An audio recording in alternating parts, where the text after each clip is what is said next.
धन धन सतगुरु तेरे आसरा, आज ना जिंदरम तेरे आसरा, हर जगह समृद्ध साई तेरा ही आसरा। संगत की याद। फिर दिसंबर 1963 में वापस मलोट डेरा से चोरमार आ गए। आपने यहाँ आने का अमरपुर धाम महमपुर रोही की संगत को पता चल गया कि और वहाँ की पुरानी संगत आकर आपको अमरपुर रोही धाम ले गई। पूज्य मस्ताना जी ने पहले एक कच्चा डेरा बनाया था, जिसके ढाई कर पक्का डेरा बनाना शुरू कर दिया। इस प्रकार सेवा चलती रही और संगत भी चलते रहे। अब पूज्य मैनेजर साहब जी ने सोचा कि एकांत में रहकर कुछ दिन मौन रखा जाए और भजन अभ्यास किया जाए। इसलिए जनवरी 1965 में अमरपुर धाम छोड़कर गोलवाला और भजन अभ्यास किया जाए। इसलिए जनवरी 1965 में अमरपुर धाम छोड़कर गोलवाला जिला श्री गंगानगर राजस्थान चले गए। वहाँ देवीलाल की जमीन में उसी ढाणी के पास डेरा बनाया, क्योंकि देवीलाल और उसके भाई हरिराम ने दो बिघे जमीन डेरा बनाने के लिए सेवा में दे दी थी।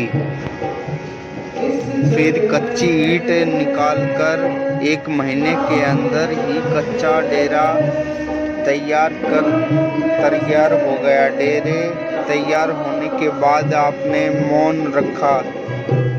चाय आदि के लिए एक स्टोर अंदर ही रख लिया। तैयार होने के बाद आपने मौन रखा। चाय आदि के लिए एक स्टोर बनाया।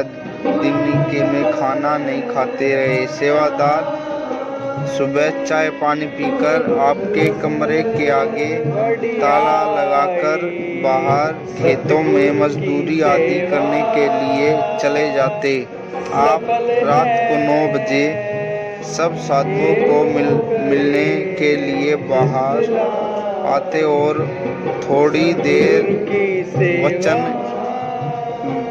विलास करके अंदर चले जाते। पूज्य मैनेजर साहब जी ने वहाँ 6-7 महीने मौन रखा था।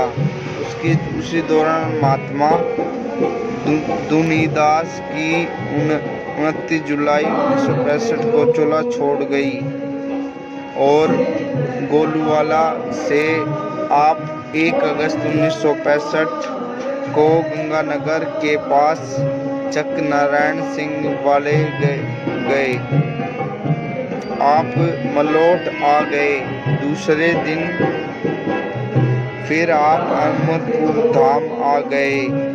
वहाँ कुछ महीने रहने के बाद आप डेरा